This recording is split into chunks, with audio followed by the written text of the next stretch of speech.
Paletas. Los bellos domingos de verano.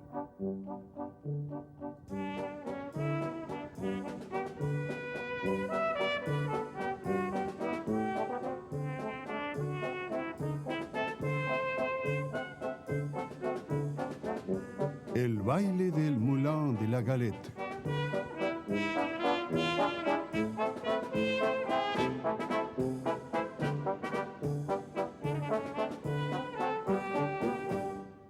Pierre-Auguste Renoir.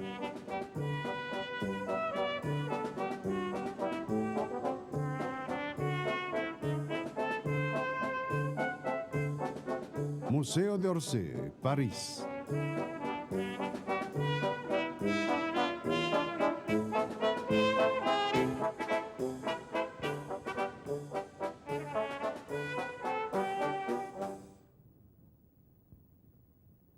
Abril de 1874. Los estudios del fotógrafo Nadar en el Boulevard de las Capuchinas. La primera exposición de jóvenes artistas intransigentes, contestatarios del salón oficial. Un periodista se burla del cuadro de Monet, Impresión, Sol del Amanecer. Inventa la palabra impresionista. De 1874 a 1886 habrá 8 de estas exposiciones. Abril de 1877, la tercera exposición en un departamento de la calle Le Pelletier. Cézanne. Pissarro. Todos están allí. Berthe Morisot. Sisley. Exponen algunos de sus mejores cuadros. Degas. Monet. Aceptan de ahí en más la denominación impresionista. Caillebotte, el lote habitual de sarcasmos y de bromas, pero también muchas críticas positivas. Renoir. Al final de la exposición, para ayudar a Renoir, Gustave Caillebotte compra el baile del Moulin de la Galette.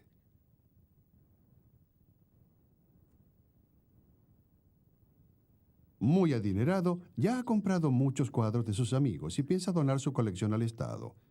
Caillebotte muere en 1894, dejando más de 70 cuadros impresionistas. El Estado acepta solamente una parte de ellos, entre los que se encuentra la gran tela de Renoir.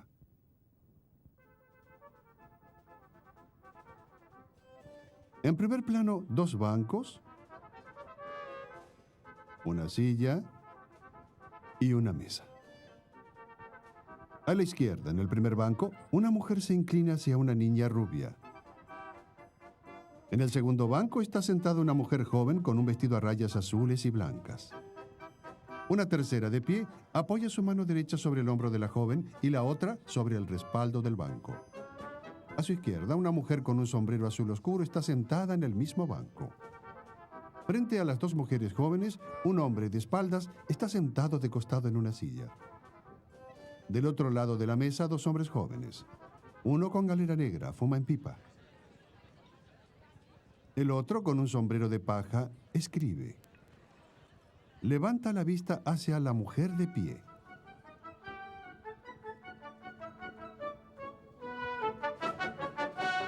Detrás de ellos, 3 personajes.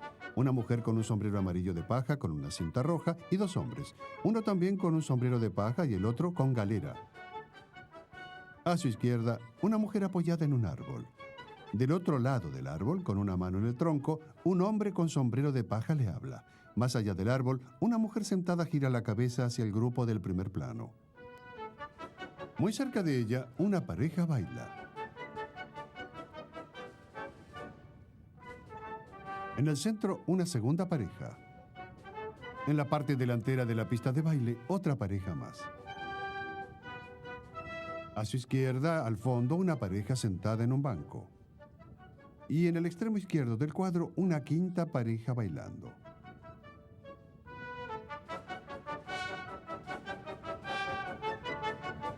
En el fondo, la multitud en masa. Una orquesta sobre un estrado. Arcadas de madera, faroles, empalizadas.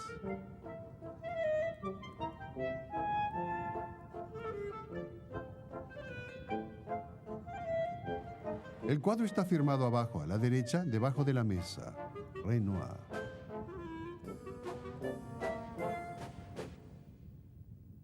En 1876, Renoir tenía 35 años. Vive en la calle Saint-Georges, al pie de la colina de Montmartre. Un día, Frank Lamy descubrió en mi taller un esbozo del Moulin de la Galette que yo había hecho de memoria. «Hay que pintar este cuadro sí o sí», me dijo. Era muy complicado. Había que encontrar los modelos y necesitaba un jardín. Tuve la suerte de conseguir un encargo que me fue pagado regiamente. El retrato de una señora y sus dos hijitas por 1.200 francos. Alquilé entonces en Montmartre una casa rodeada por un gran jardín por 100 francos al mes. La casa está en el número 12 de la calle Cortot. Hoy es el Museo de Montmartre. Renoir la ocupó solo algunos meses, pero pintó en ella muchas telas. El jardín, en el primer plano, un macizo de flores. Al fondo, dos hombres conversando. También en el jardín, el columpio. Juana, una joven de Montmartre de 16 años que conoció a Renoir, se resiste por algún tiempo antes de aceptar posar. Aparece al lado del pintor Norbert Guenet en este fragmento de vida bucólica. En la cima de la colina de Montmartre, desde hacía siglos, había muchos molinos de trigo o de yeso. Habían dejado de funcionar, pero sus siluetas formaban parte del paisaje pintoresco de París. A su alrededor, pequeños jardines, terrenos baldíos, senderos en fuerte pendiente. Una familia de molineros, los Devray, tenían varias chozas escalonadas en la colina y molinos.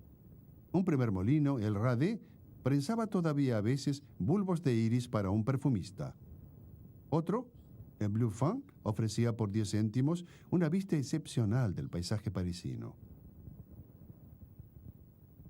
Los Devray habían abierto un café con jardines donde servían galletas y granadina. En el patio, en un nivel inferior, un hangar servía como salón de baile.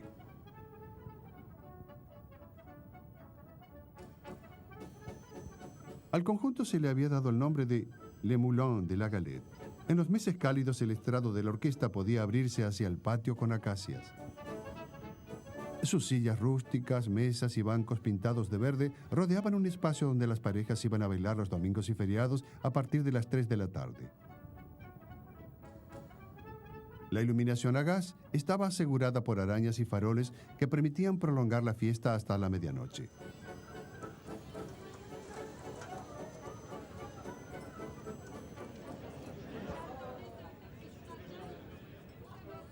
Hacia 1875 la orquesta alternaba valses, marchas, polcas y mazurcas, y también algunas melodías famosas como La cuadrilla de los lanceros.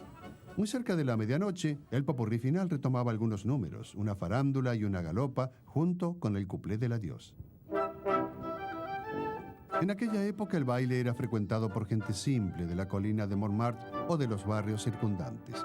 También iban algunos pillos y muchachas de escasa virtud, y también pintores.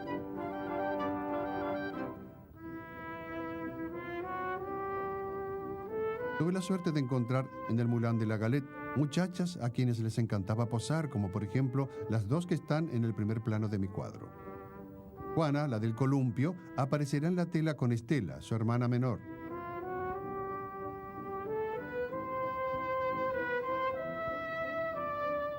De espaldas, el pintor Frank Lamy. El hombre de la pipa y galera es Norbert Guenet, que ya aparece con Juana en el columpio. El escritor del cuadro es Georges Rivière. Él describirá más tarde este verano de baile y de pinceles. También estaban Gervais, Corday, Lestrange, Lot y otros que aparecían bailando. Y finalmente un pintor de origen español llamado Pedro Vidal de Solares y Cárdenas, que había venido de Cuba. Es a él a quien se lo ve en medio del cuadro con un pantalón verde amarillento, bailando con Margot. Marguerite Legrand, Margot, era una joven de los arrabales, con una boca sensual y dudosa reputación. Era muy inquieta y Renoir tuvo muchas dificultades para hacerla posar. Rivière da más información con respecto al baile.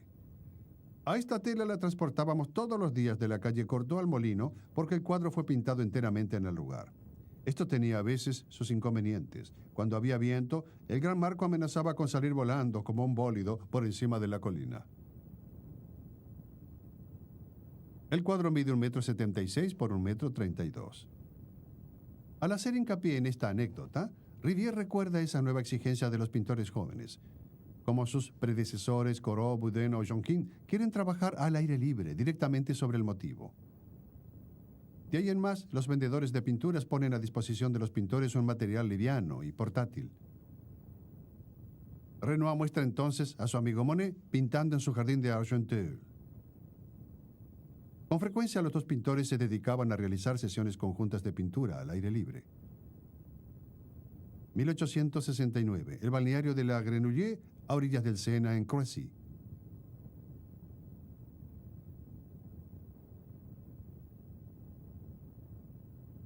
A Monet le interesa sobre todo el paisaje, los reflejos, una gama fría, limitada.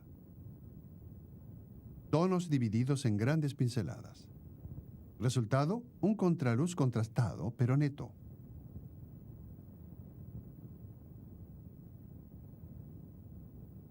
En cambio, a Renoir le interesan más los personajes y los animales, una gama más extensa, más cálida. Pequeñas pinceladas, colores entremezclados, fusionados incluso con la tela. La luz es difusa, los contornos menos netos. Los cuadros se pintaban rápido, en una luz cambiante. Los pintores, de regreso al taller, tenían que terminar un efecto, completar un detalle, integrar una zona de la tela.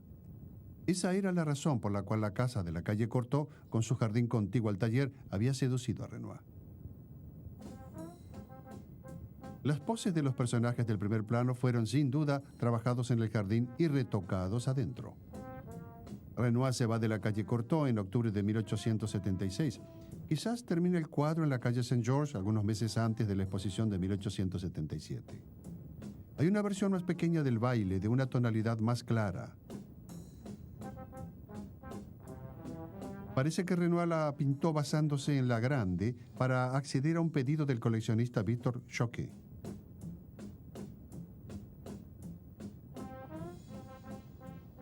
Renoir y sus amigos separan los matices en pinceladas netas para conservar la pureza del color y reproducir más bien las impresiones visuales que el contorno de las formas. Reaccionan contra el realismo fotográfico que invade a la pintura de su tiempo. Sus cuadros, comparativamente, parecen inconclusos, abandonados en estado de boceto.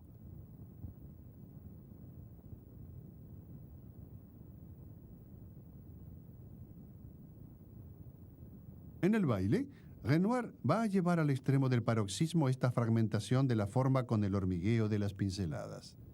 Aplicando estos principios en una superficie muy grande, hace caso omiso de todos los problemas y hace gala en este cuadro de su virtuosismo. El pintor usa un pincel flexible, bastante poco cargado con pintura al óleo, muy fluida por el agregado de esencia de trementina. Sobre la tela mezcla o superpone azules y verdes con pinceladas desordenadas para los follajes caídos de las acacias. Retoma la pincelada plumosa que ya había empleado con éxito en la Grenouille.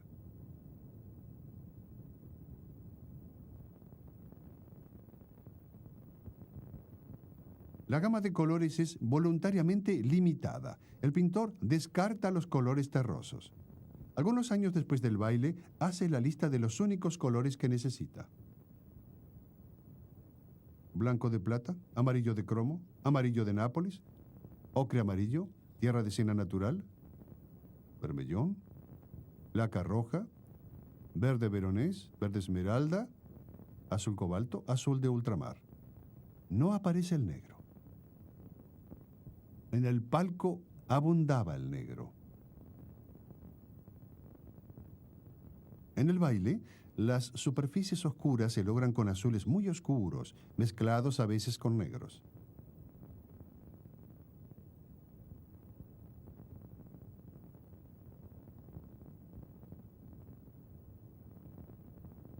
El azul, que en la pintura clásica servía sobre todo para marcar las lejanías, invade los primeros planos de los cuadros impresionistas como un componente fundamental de las sombras.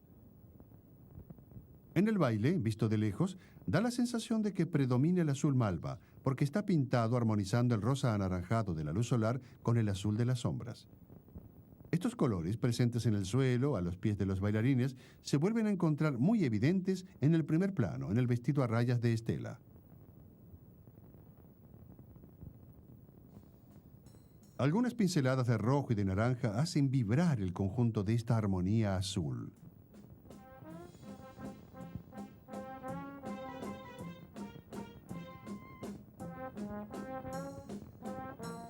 De la multitud compacta del fondo surgen cuellos y sombreros. La orquesta es una masa oscura, amorfa, en el hueco del estrado. Se distingue a los músicos con sus cuellos blancos, al director de orquesta y sus cabellos blancos, los pequeños reflejos de los cobres y de las cuerdas y el gran volumen marrón del contrabajo.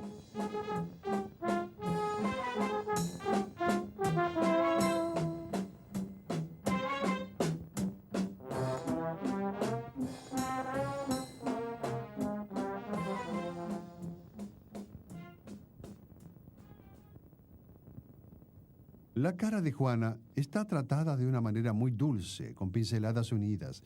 Algunos detalles están apenas dibujados: los ojos, las pestañas, las cejas y la boca. Tonos amarillos, rosas y verdes se funden unos en otros hasta alcanzar el malva. Los volúmenes del rostro solo están sugeridos por estas variaciones delicadas de los tintes claros. La mancha de luz solar en la cabellera produce destellos anaranjados fuertes.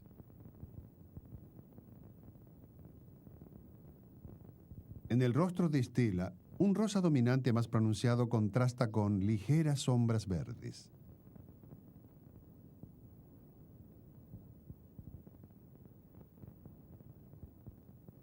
Alrededor de estos dos rostros, muchos destellos de luz violentos, aros y un medallón en el primero. Una flor en el cabello y el aro en el segundo.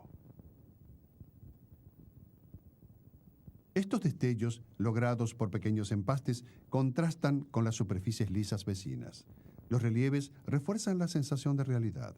De lejos se ve muy bien que son joyas y flores. De cerca, simples pinceladas espesas esculpiendo la materia coloreada.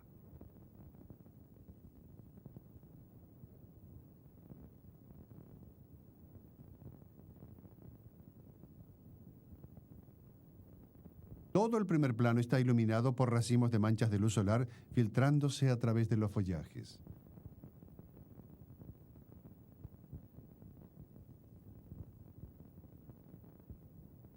El pintor emplea un procedimiento elegido algunas temporadas antes para su estudio de torso efecto de sol, totalmente recorrido por manchas de luz y de sombras azules. Presentado en este año de 1876 en la segunda exposición impresionista, el torso disgusta a los críticos. Hay que tratar de explicarle al señor Renoir que el torso de una mujer no es un montón de carne en descomposición con manchas verdes, violáceas, que son las que indican el estado de completa putrefacción en un cadáver. Renoir, lejos de preocuparse por las burlas, retoma sus manchas en El columpio.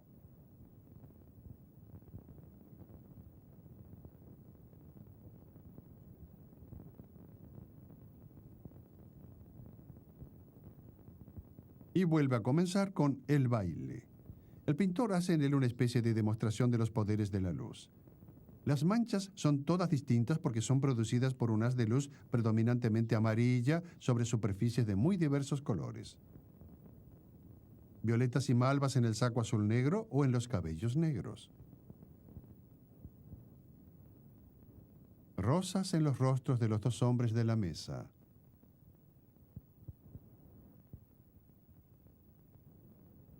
En la esquina de la mesa verde jardín, la mancha de sol produce un verde esmeralda.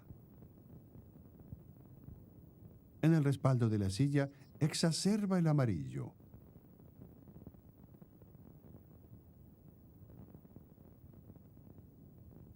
En la pista de baile, esas luces crean espacios fluidos. Los vacíos se convierten en materias móviles. Los volúmenes, por su parte, son vaciados de su materia por las pulsaciones de la luz.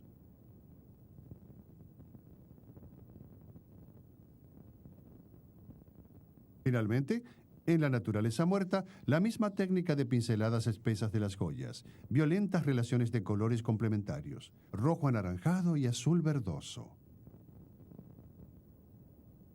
Y vivaces acentos de blanco, dispuesto en gruesos empastes.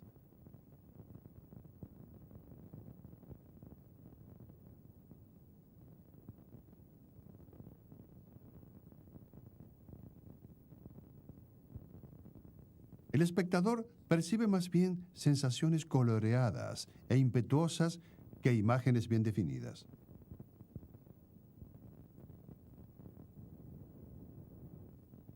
A él le toca completar los detalles, rellenar las lagunas.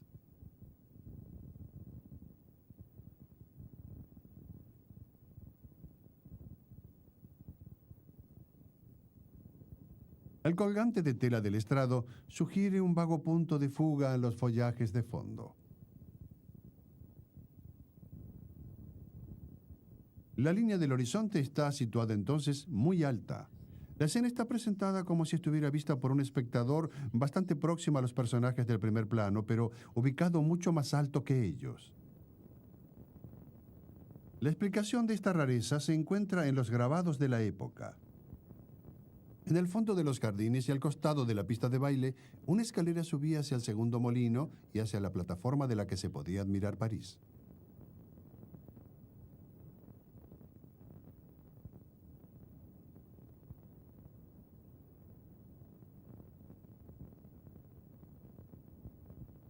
Renoir pintó entonces parado en la escalera, quizás entre el quinto y el octavo escalón. Ubicado de esta manera, tenía una vista desde lo alto hacia las mesas y la pista. Y sobre todo, una visión oblicua que le permitía eliminar casi todos los puntos de referencia demasiado geométricos. Si hubiera estado en el eje de la pista, las líneas de faroles o de árboles y las arquitecturas del fondo le habrían impuesto demasiadas líneas de fuga. Si se hubiese colocado en el suelo del jardín, a la misma altura que sus amigos, estos últimos habrían cobrado demasiada importancia en el cuadro y le habrían ocultado una gran parte de la pista de baile.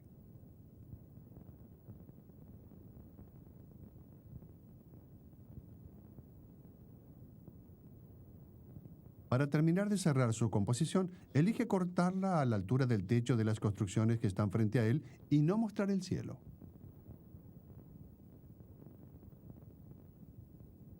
Y también corta a los personajes en los bordes.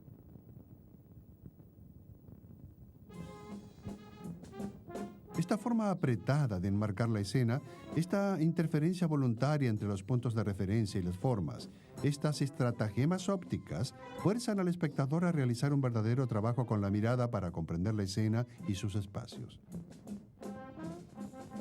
Los criterios tradicionales de forma, de color, de contorno, de dibujo, de perspectiva quedan destruidos.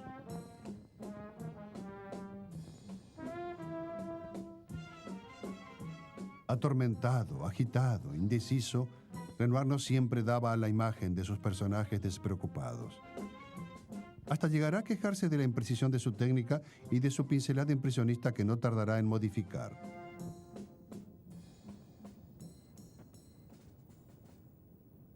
Algunos años después del baile del Moulin de la Galette, el almuerzo de los remeros retoma un tema afín. Es a la vez más claro y más nítido. Los azules son mucho menos invasores.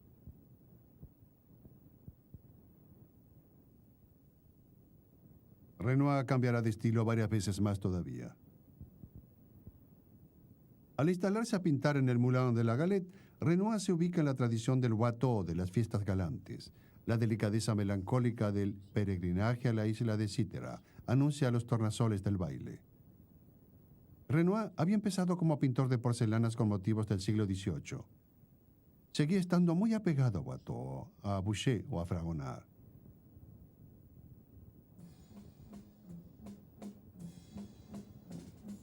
El carácter revoltoso y de bajo nivel del lugar desaparecen ante el buen humor, la distensión y la ternura. Se baila, se charla, se bromea, se divaga. Los rostros aparecen sonrientes y luminosos, las ropas pobres, muy mejoradas. La aparente confusión de pinceladas y de colores crea una sensación de fusión, de armonía.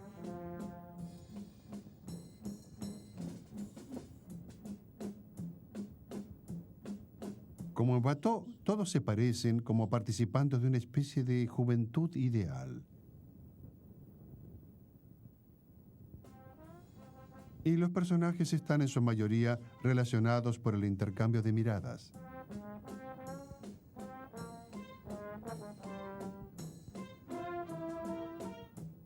Relaciones discretas, reforzadas por los gestos que fusionan a los cuerpos que bailan.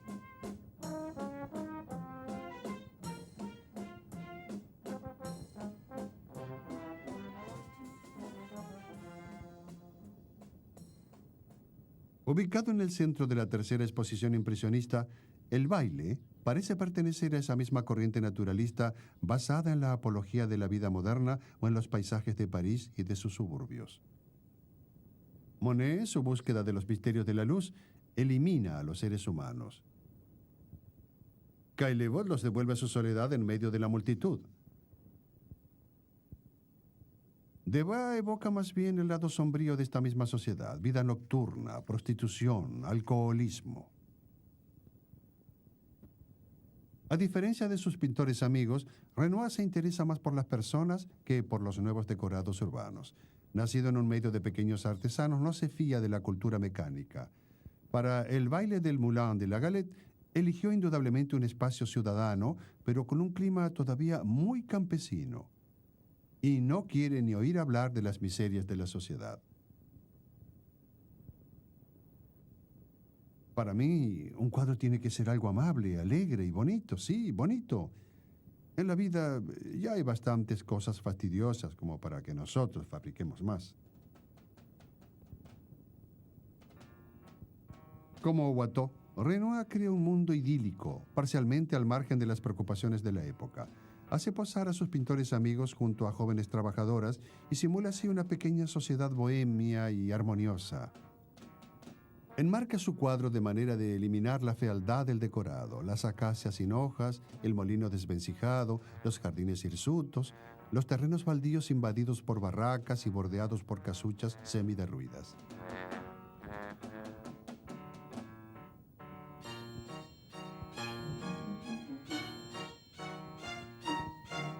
Y la cima pelada de la colina, donde se levantan en ese mismo año de 1876 los primeros andamios para la Basílica del Sagrado Corazón, cuya construcción ha sido votada 3 años antes por una Asamblea Nacional Conservadora a modo de expiación. Efectivamente, allí comenzó la insurrección de la Comuna de París en marzo de 1871. Y a fines de mayo, en las laderas de la colina y en los jardines que rodeaban a los molinos, el ejército, completando la reconquista de París, había realizado ejecuciones masivas de insurgentes o de pasantes, aplastando por largo tiempo todo intento de revuelta popular. Como los personajes alegres que ponen escena 5 años después de la Comuna, Renoir prefiere olvidar esa pesadilla, los ríos de sangre y los muertos. De la misma manera que ha decidido olvidar también la vida miserable de sus modelos durante los restantes 6 días de la semana.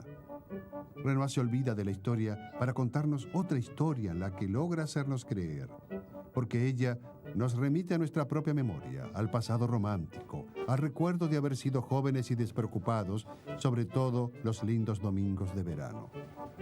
Temblores del aire y de la luz, modulación de colores, charlas menudas en una lánguida tarde, promesas de nuevos encuentros, juramentos, ensueños, relaciones, rumores, el tiempo que pasa, amores efímeros y agridulces como las manchas de luz rosa y de sombras malva.